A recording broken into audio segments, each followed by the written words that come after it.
দেখো এখানে হচ্ছে ভার্সিটি প্রিপারেশনের মধ্যে ডিটেলস আমি বলতেছি, তোমরা ওটা এগুলো জানার চেষ্টা করো, ঠিক আছে? তো প্রথমে ডিটেলস প্রিপারেশনের কথা বলি। এখানে কী কী দাগাইতে পারো সাবজেক্ট। এখানে 4টা সাবজেক্ট আছে: ফিজিক্স, কেমিস্ট্রি, ম্যাথ, বায়োলজি। এটাই হচ্ছে আমাদের মেইন সাবজেক্ট আর কি, মেইন। এই 4টা সাবজেক্ট দিয়ে যদি তুমি প্রিপারেশন নাও, এই 4টা সাবজেক্টে যদি তুমি প্রিপারেশন নাও, তুমি হচ্ছে পুরো বাংলাদেশে প্রায় ধরো সব ইউনিভার্সিটিতে পারবা। ঢাকা ইউনিভার্সিটি, জগন্নাথ ইউনিভার্সিটি, হ্যাঁ, ঢাকা ইউনিভার্সিটি, জগন্নাথ ইউনিভার্সিটি, তারপরে হচ্ছে জাহাঙ্গীরনগর, চট্টগ্রাম ইউনিভার্সিটি, তারপরে হচ্ছে গুচ্ছ, মোটামুটি সবগুলোতে ফিজিক্স, কেমিস্ট্রি, ম্যাথ, বায়োলজি 4টা জিনিস আছে, ঠিক আছে? তো 4টা জিনিস যদি তুমি ভালোভাবে পড়ো, এমসিকিউর জন্য একদম খুব basic basic MCQ, MCQ plus হচ্ছে কিছু কিছু ভার্সিটিতে এখনও হচ্ছে রিটেনটাও হচ্ছে চালু হয়ে যায়, ঠিক আছে? তখন রিটেনের জন্য পড়তে পারো। রিটেনগুলো এত কঠিন না, বোর্ড রিটেন হচ্ছে বোর্ড রিলেটেড। বোর্ডের প্রশ্নগুলো যেমন আসে সেরকম হচ্ছে রিটেন হয় আর কি। আচ্ছা, ধরো তোমার কাছে 4টা, একদম 4টা থেকে যে কোনো একটা কঠিন লাগতেছে। ফিজিক্স আর কেমিস্ট্রি তোমাকে মাস্ট লিখতে হবে। ফিজিক্স আর এই কেমিস্ট্রি, এই দুটো সাবজেক্ট তোমাকে মাস্ট একদম পড়তেই হবে। এগুলোর জন্য কোনো ইয়া নেই, ছাড় নেই, ঠিক আছে? ফিজিক্স কেমিস্ট্রির মধ্যে 4টা সাবজেক্টের মধ্যে কোনো ইয়ে নেই, তোমার হচ্ছে ছাড় নেই। এই দুটা সাবজেক্ট হচ্ছে তোমাকে পড়াই লাগবে। তো এখন হচ্ছে তারপর কি করতে পারো, ম্যাথ আর ইয়ার মধ্যে ম্যাথ ম্যাথ ম্যাথ ম্যাথ আর বায়োলজি, ম্যাথ আর বায়োলজি দুইটা। ম্যাথ আর বায়োলজির মধ্যে হচ্ছে তোমার যে কোনো একটা তুমি বাদ দিতে পারো চাইলে, হ্যাঁ, এই যে দেখো। বাট ম্যাথ আর বায়োলজির ক্ষেত্রে তুমি হচ্ছে যে কোনো একটা, যেটা অপশনাল, অপশনাল তোমার 4টা সাবজেক্টের মধ্যে একটা অপশনাল থাকবে অবশ্যই। ওই অপশনাল সাবজেক্টটা তুমি চাইলে বাদ দিতে পারো। তো বাদ দিয়ে ওই স্থলে তুমি বাংলা অথবা ইংলিশ দাগাইতে পারো, ঠিক আছে? ওই বাংলা অথবা ইংলিশ যে কোনো একটা দাগাইতে পারো, ঠিক আছে? ঠিক আছে, যে কোনো একটা তুমি হচ্ছে দাগাইতে পারো, হ্যাঁ। তুমি এই 4টা সাবজেক্টের বদলে তুমি যে কোনো একটা হচ্ছে আসলে লাগানো পসিবল। তো এখন তুমি কোনটা চুজ করতে পারো। তোমার যদি ধরো ম্যাথ কঠিন লাগে, তাহলে তুমি ম্যাথ বাদ দিয়ে চাইলে ইংলিশের বাংলা লাগাইতে পারো। তো এখন ইংলিশের বাংলার মধ্যে সমস্যা হচ্ছে কি জানো, এগুলো একটু একটু কঠিন হয়, মানে অনেক বেশি ক্ষেত্রে। ধরো ম্যাথ ট্যাথগুলো তো তুমি সলভ করতে পারলে ইজি। তো ইংলিশগুলো যদি তুমি ভালোভাবে প্রিপারেশনও নাও, তাও তোমার কমনের বাইরে আসলে তুমি পারবা না।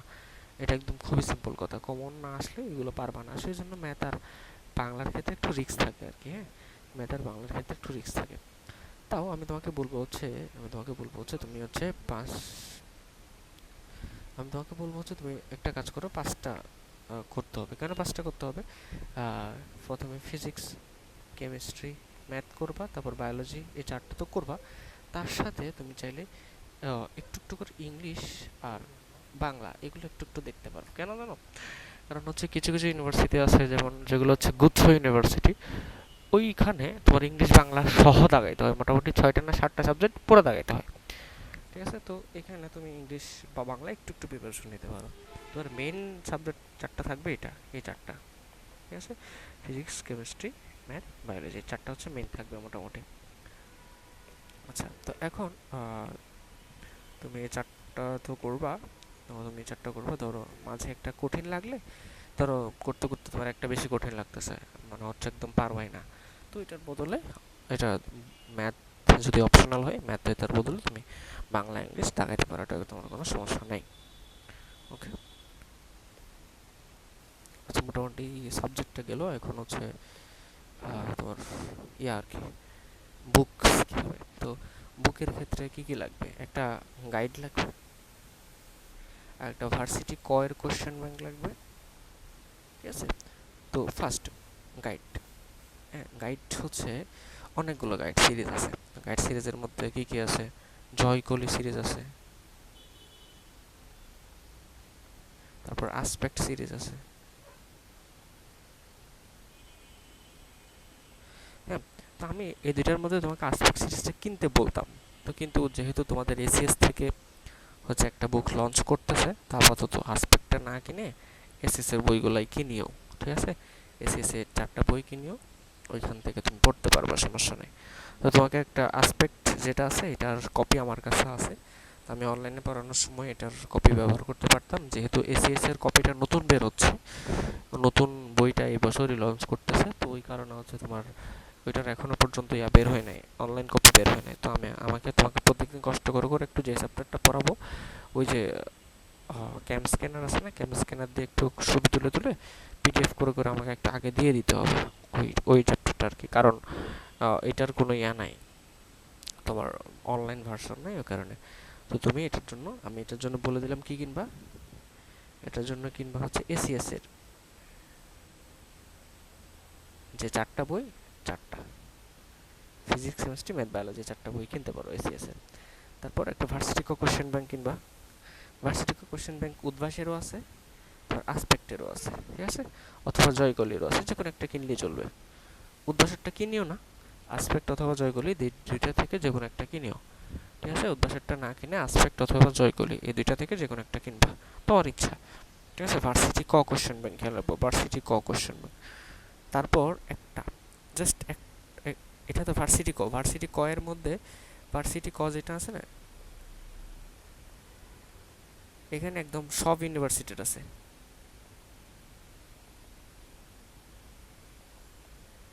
সব ইউনিভার্সিটির কোশ্চেন এটা সলভ করলে তুমি পারবা। এটাকে কাইন্ড অফ বলা হয় বাইবেল। তুমি যদি এটা একদম খুব ভালো করে 10-15 বার ভালো করে একদম মুখস্থ ঠোড়স্থভাবে সলভ করতে পারো, তাহলে তুমি একদম একটা ভার্সিটিতে ইজিলি চান্স পাবা।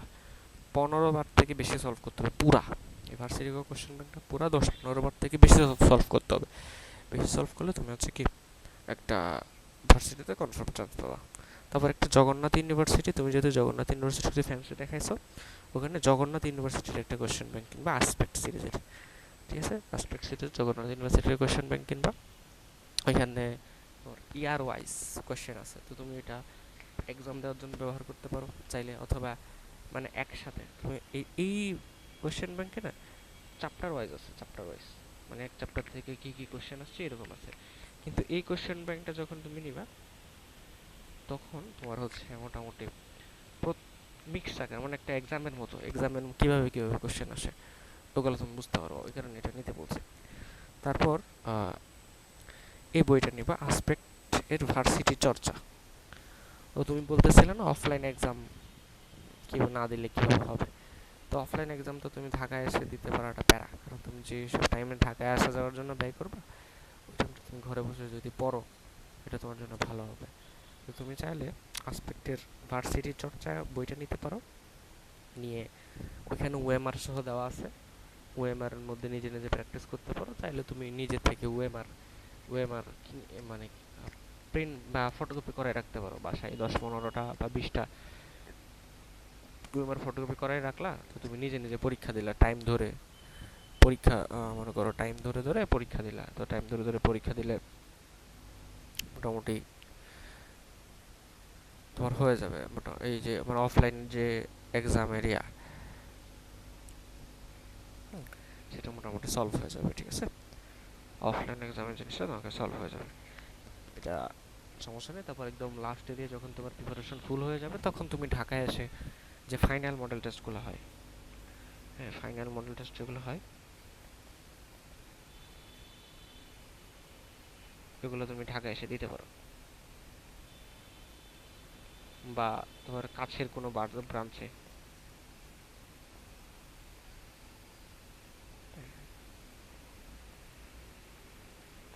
দিতে পারো। এগুলো হচ্ছে ফাইনাল মডেল টেস্টগুলো, একদম যখন তোমার প্রিপারেশন শেষ হয়ে যাবে, পরীক্ষার মাত্র 10-15-20 দিন বাকি থাকবে, তখন তোমার একদম কিছু ফাইনাল মডেল টেস্ট হয়, একদম ফুল চ্যাপ্টারগুলোর উপর, ফুল সিলেবাসের উপর, তো তুমি এগুলো দিতে পারো। আচ্ছা, তখন মোটামুটি বইয়ের ওএমআর শিট রাখবা পাশে, ওএমআর শিট পরীক্ষা দেওয়ার চেষ্টা করবে। তারপর একটা কোয়েশ্চেন হচ্ছে কতক্ষণ পড়বা, কতক্ষণ পড়াশোনা করবা, সেটা হচ্ছে একদম সিম্পল, মানে কোনো কাজ নাই তোমার, শুধুমাত্র পড়াশোনাই করবো। হচ্ছে অনলাইন ক্লাস আর হচ্ছে এক্সাম যে টাইম দিবা ওই টাইমগুলো বাদে বাকি সময়টা পড়াশোনা করতে পারবা, হ্যাঁ। কোনো এন্টারটেনমেন্ট রাখবা না, লাইক মুভি দেখবা না, ড্রামা দেখবা না, রিলস দেখবা না। তারপর 1 ঘন্টা পড়বা আর 10 মিনিট ব্রেক নিবা, বাইরে থেকে হেঁটে আসবা। 10 মিনিট বাইরে থেকে হেঁটে আসবা, সবার সাথে কথাবার্তা বলবা। আর হোয়াটসঅ্যাপটা তুমি ল্যাপটপ ইনস্টল করে রাখো, আর মেসেঞ্জারটা মোবাইলে রাখো। মোবাইল সবসময় দূরে রাখবা, যখন পড়তে বসবা মোবাইলটা অনেক দূরে রাখবা। হ্যাঁ, ল্যাপটপে হোয়াটসঅ্যাপ রাখলে হোয়াটসঅ্যাপে ইম্পর্টেন্ট মেসেজগুলো রিপ্লাই দিয়ে দিতে পারবা, আর ল্যাপটপ কাছে রাখবা আর কি সবসময় পড়াশোনা করার সময়। হ্যাঁ, আর ল্যাপটপে হোয়াটসঅ্যাপে মেসেজ আসলে ওটা দিতে পারবা, কিন্তু এই মেসেঞ্জার তো ধরো তেমন ইম্পর্টেন্ট মেসেজ আসে না, মেসেঞ্জার আর মোবাইলটা দূরে রাখবা। হ্যাঁ, আর 10 মিনিট যে বাইরে যাওয়া, ওই বাইরে 10 মিনিট তুমি সবার সাথে কথাবার্তা বলতে পারো। চাইলে মোবাইল একটু ঘাটাঘাটি করতে পারো, 10 মিনিট, কিন্তু 10 মিনিটের চেয়ে বেশি না। আবার এসে পড়তে বসবা, এভাবে করবো আর কি। হ্যাঁ, ওকে। আচ্ছা, তুমি কীভাবে পড়বা, পড়াশোনা কীভাবে আগাবা? প্রথমে ক্লাস করবা, অনলাইনে ক্লাস করবা এসিএস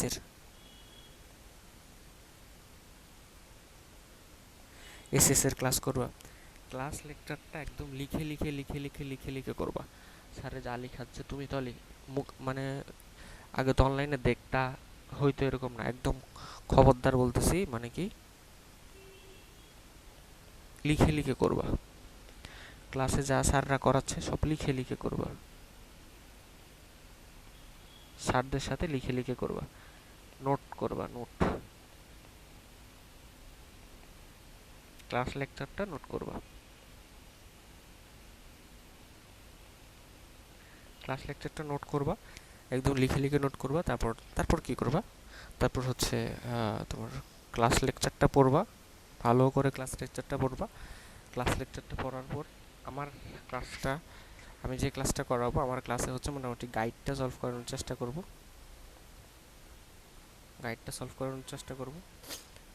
গাইডটা মোটামুটি সলভ করে দেবো কয়েকটা।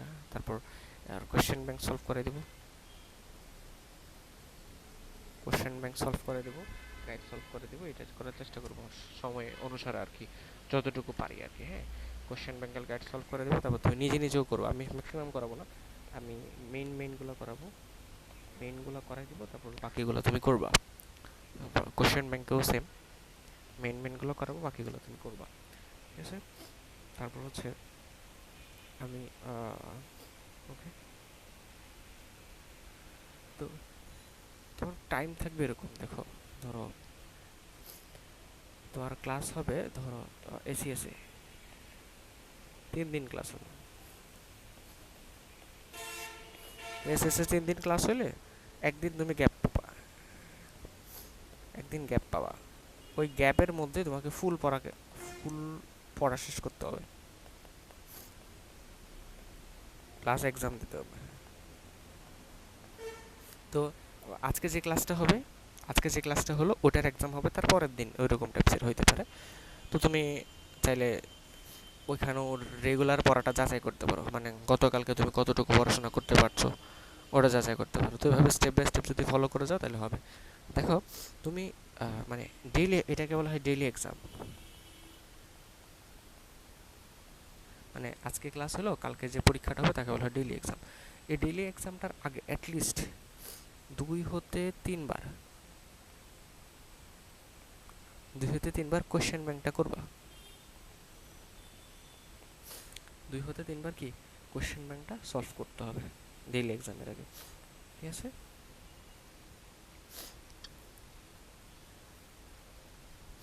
দেখো এখানে লেখা আছে, অবশ্যই লিখে লিখে করতে হবে, দেখলে কখনোই হবে না, এগুলো চান্স পাওয়া সম্ভব, মানে এগুলো করলে চান্স পাবা না, এটা সত্যি কথা, চান্স পাবা না।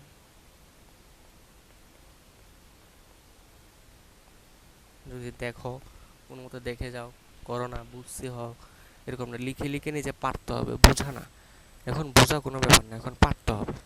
ঠিক আছে, তারপর মানে এখানের মধ্যে অ্যাটলিস্ট তাহলে কোশ্চেন ব্যাংকটা কীভাবে করবা? কোশ্চেন ব্যাংক হচ্ছে তুমি প্রথমে আস্তে আস্তে একবার সলভ করলা, তখন টাইম লাগবে, অনেকক্ষণ টাইম লাগবে। তারপর আবার সলভ করলা দ্বিতীয়বার, তখন টাইম আরও কম লাগবে। তারপর আবার তৃতীয়বার সলভ করবা, তখন একদম কম লাগবে, একদম কম। সপ্তাহে 3 বার সলভ করার চেষ্টা করো। ডেইলি এক্সামের আগে 3 বার সলভ করার চেষ্টা করবো। তখন একটা সপ্তাহ যখন শেষ হয়ে যাবে, একটা উইক যখন শেষ হয়ে যাবে, 1 উইক, ওই উইকের ফ্রাইডে,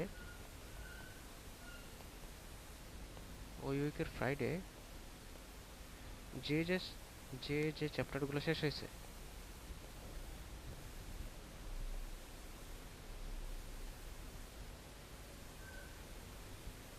যে যে চ্যাপ্টার শেষ ওগুলা রিভিশন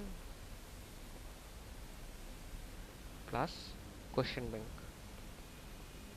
আবার করবা। তাহলে মোটামুটি এক সপ্তাহ শেষে তোমার কোশ্চেন ব্যাংক 4 বার হয়ে গেল। 4 বার হয়ে গেল তো কোশ্চেন ব্যাংক 4 বার যদি হয়, এরকম কতদিন বাদে করতে করতে করতে করতে করতে করতে পরীক্ষার আগে অ্যাটলিস্ট 15 বার সলভ করতে হবে। 15 বার যদি কোশ্চেন ব্যাংকটা তুমি ভালোভাবে সলভ করতে পারো, তাহলে মোটামুটি কি বলা যায় তোমার চান্স কনফার্ম। ঠিক আছে। অফলাইন এক্সামের ব্যাপারটা ওই যে ভার্সিটি চর্চা বইটা দিয়ে করবা, ওইটা করে তো মোটামুটি আই থিঙ্ক হয়ে যাবে। তারপর পরে দিয়ে কী করতে পারবা,